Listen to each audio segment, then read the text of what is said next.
Baik, Assalamualaikum warahmatullahi wabarakatuh.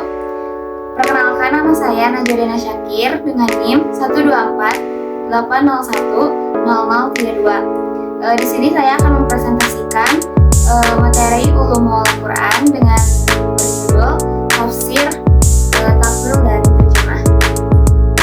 Langsung saja saya masuk ke pembahasan yang pertama, yaitu apa perbedaan konseptual antara tafsir, takwil, dan terjemah dalam kajian Ulumul Quran. Nah, sesuai pematerian yang telah saya wawancarai tokoh agama, bahwa tafsir itu adalah penjelasan yang jelas dan gamblang atas ayat-ayat Al-Quran dari berbagai aspek bahasa. Namun kebanyakan kita kan sebagai orang awam bahwa kita tidak bisa mengartikan langsung dalam bahasa Arab, dan bahkan kita harus menerjemahkan bahasa Arab itu ke dalam bahasa kita, yaitu bahasa Indonesia. Nah, dengan adanya terjemah ini kita dapat memahami apa itu arti dari ayat-ayat Al-Quran tersebut. Nah, terus masuk ke takwil. Nah, apa sih yang dimaksud dengan takwil? Nah, takwil itu penafsiran ayat Al-Quran yang berfokus pada makna batiniah atau makna yang tidak langsung tampak atau samar. Nah, jadi takwil ini tuh lebih mendalam dan dari tafsir ataupun terjemah tersebut, gitu kan.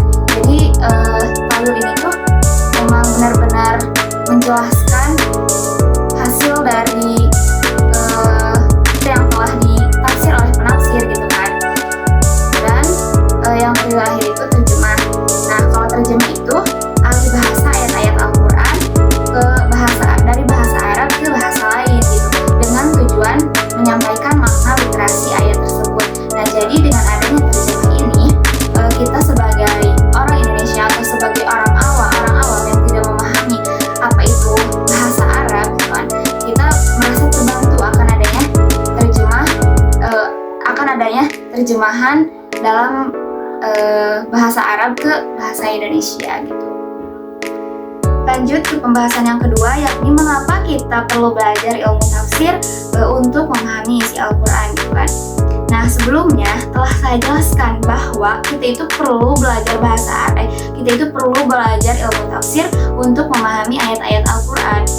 Bahkan terjemahan saja tidak cukup, karena terjemah itu harus sesuai, terjemahan itu tidak boleh melainkan harus per kalimat, gitu, karena emang harus sesuai dengan pendekatan seperti tafsir dan takwilnya itu sendiri, gitu. Nah, kan di dalam bahasa Arab itu kan emang kita sebagai orang awam tidak bisa mengartikan langsung bahasa Arab ke bahasa Indonesia, sehingga adanya terjemahan tersebut, gitu.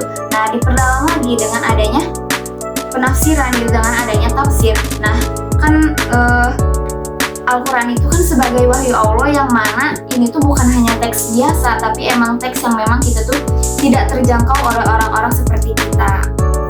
Nah, terus Al-Quran juga di dalam historisnya memiliki kedalaman makna yang emang konteks yang memang struktur bahasanya tuh tidak rendah, gitu, melainkan tinggi, serta berisi hukum-hukum yang dapat petunjuk hidup untuk orang-orang yang bertakwa, gitu. Nah, kenapa juga kita perlu belajar ilmu tafsir? Karena kita itu kan emang gak terlalu paham ya akan ayat-ayat Al-Quran, gitu, sehingga kita juga gak cukup lah untuk cuma sekedar penerjemah doang. Tapi kan itu juga di dalam ayat Al-Quran itu suka ada ayat-ayat yang memang kita itu harus mempelajari lebih dalam lagi akan bahasa-bahasa yang emang kita tuh gak ngerti, biar tidak terjerumus, gitu kan, biar gak salah maknanya, gitu. Langsung saja ke pembahasan yang ketiga, yakni dalam konsep apa takwil menjadi pendekatan yang lebih tepat dibandingkan tafsir dalam menjelaskan makna ayat. Nah, sesuai hasil wawancara bahwa takwil itu menjadi pendekatan yang lebih tepat dibandingkan tafsir dalam kondisi tertentu, terutama ketika makna ayat Al-Quran itu berbentuk zahir atau tekstual gitu kan. Nah, dari suatu ayat itu tuh tidak dapat diterima secara logis, akidah ataupun syariat gitu. Nah, jadi kalau misalkan takwil ini tuh emang yang ayat-ayat yang samar atau ayat seperti ayat-ayat muhkamat, di mana maknanya itu memang gak masuk akal gitu, yang memang tidak bisa dijangkau oleh kita gitu. Nah, takwil ini tuh menjadi pendekatan yang memang sulit sekali bagi kita untuk menerima secara logisnya gitu kan. Nah, tapi di sini tuh ada di mana kondisi takwil itu lebih tepat digunakan daripada tafsir. Yang pertama itu ketika ayatnya itu termasuk kategori mutasyabihat, yakni ayat yang samar. Nah, ayat-ayat mutasyabihat ini tuh memuat makna yang dimana tidak samar gitu kan, bahkan bisa menimbulkan kebingungan jika diartikan secara literal. Nah, dalam hal ini takwil diperlukan untuk mengalihkan makna zahir kepada makna yang lebih sesuai dengan prinsip agama. Nah, bahwa ayat-ayat takwil ini seperti di dalam Al-Quran gitu kan, sudah dijelaskan bahwa laki-laki yang menceraikan wanita, si wanitanya itu menceraikan wanitanya itu ada syarat ketika akan menikahnya lagi, harus. Selanjutnya pembahasan yang terakhir yaitu sejauh mana penerjemah Al-Quran dapat membantu atau justru membatasi pemahaman Al-Quran terhadap pesan-pesan ilahi. Nah, setelah sebagaimana yang telah kita ketahui gitu ya, bahwa penerjemah Al-Quran pada saat ini itu sangat penting dan sangat membantu untuk umat-umat sekarang gitu kan, yang mana kita sebagai rakyat Indonesia yang tidak memahami ayat-ayat Al-Quran, sehingga penerjemah itu membantu kita akan memahami makna-makna Al-Quran gitu kan. Nah, lalu Al-Quran itu menjadi lebih mudah diakses dan dicerna oleh berbagai kalangan, sehingga nilai-nilai akhlak, hukum, dan tuntunan hidup dapat dipahami secara penuh. Jadi dengan adanya penerjemah, kita dapat mengetahui apa makna-makna yang terkait di dalam Al-Quran tersebut gitu kan. Nah, ini semua tuh sangat berguna dalam konteks pendidikan gitu kan. Bagaimana kita sebagai mahasiswa mengetahui gitu kan, bagaimana caranya berorganisasi, bagaimana caranya berorganisasi gitu kan, sehingga ialah segalanya kita tahu dalam Al-Quran itu, bahwa di dalam ayat-ayat Al-Quran itu telah dijelaskan bagaimana cara kita.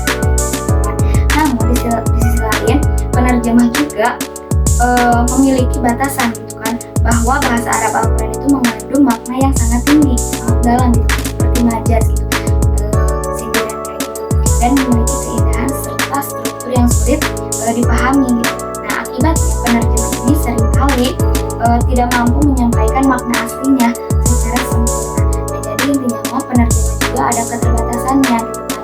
Saking bahasa Al-Quran itu memang sulit saking tingginya gitu kan bahasa Al-Quran itu. Sehingga penerjemah juga ada salahnya gitu.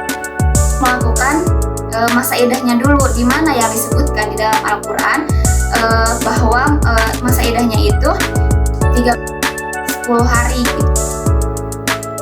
Kok gitu sih aku tadi? Bahwa masa idahnya itu berbagai aspek gitu kan. Kalau misalkan kita tidak melihat penafsiran, tidak melihat takwilnya gitu. Nah, bahwa di dalam penafsiran itu disebutkan 1 bulan 10 hari gitu kan. Nah, tapi dalam takwil dijelaskan bahwa wanita yang masih haid ataupun sudah menopause gitu kan, bahwa si wanita itu tuh harus menunggu masa idahnya selama, kalau misalkan diceraikan oleh suaminya 3 kali haid, terus kalau misalkan ditinggalkan oleh suaminya bisa sampai 4 bulan 10 hari gitu. Jadi emang sesuai aspek-aspek di mana dia itu ditinggalkan oleh suaminya itu dalam keadaan apa gitu kan. Nah, seperti itu contohnya. Nah, lalu kondisi yang kedua yaitu jika makna zohirnya bertentangan dengan prinsip dasar akidah. Nah, kan takwil itu kan tadi disebutkan bahwa lebih mendalam kan maknanya itu. Jadi yang emang bentuk zohirnya tuh bisa bertentangan dengan prinsip-prinsip dasar agama gitu. Nah, jadi ketika makna harfiahnya itu makna harfiah suatu ayat bertentangan dengan ajaran tauhid atau tasbih, maka takwilnya itu digunakan untuk menjaga kesucian sifat-sifat Allah. Nah, lalu yang ketiga itu kondisinya ketika teks mengandung makna simbolik gitu atau majazi atau sindiran bahasa. Nah, terus kondisi yang keempat itu ketika teks Al-Quran bersifat simbolik dalam menyampaikan kisah yang gaib, jadi kayak berlebihan gitu. Nah, lanjut ke pembahasan yang keempat, seperti potongan ayat Bismillahirrahmanirrahim, yuhrijul hayya minal maiti, yang dimana artinya itu bahwa dialah Allah yang mengeluarkan dari yang mati kepada yang hidup. Seperti penafsiran kita bayangkan saja seperti telur yang dimana nantinya menjadi ayam. Itu kan telur dulunya kan bukan benda mati, iyalah bisa dikatakan benda mati, dan ketika sudah waktunya telur itu menjadi benda hidup, yaitu hewan gitu kan, hewan ayam. Nah, dengan itu kita kan penafsirannya itu bisa menafsirkannya itu kan seperti kayak gitu kan. Tapi di sini itu konteks takwilnya bahwa Allah itu menyebutkan bahwa orang-orang muslim yang memang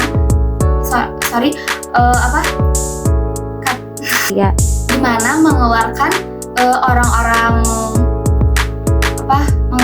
orang-orang yang mukmin kepada orang yang kafir gitu kan. Nah, jadi penafsiran Al-Quran itu emang sangat penting bagi kita yang memang tidak memahami begitu ayat-ayat Al-Quran. Oleh karena itu, meskipun penerjemah sangat membantu gitu kan terhadap makna kepada kita gitu kan umat Islam, tetapi juga tetap dianjurkan untuk belajar ilmu tafsirnya gitu, agar kita tuh tidak terjebak akan hal-hal yang memang salah penafsirannya gitu.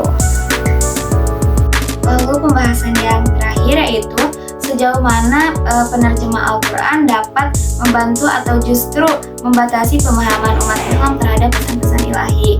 Nah, untuk pertanyaan ini, sejauh mana penerjemah Al-Quran dapat membantu?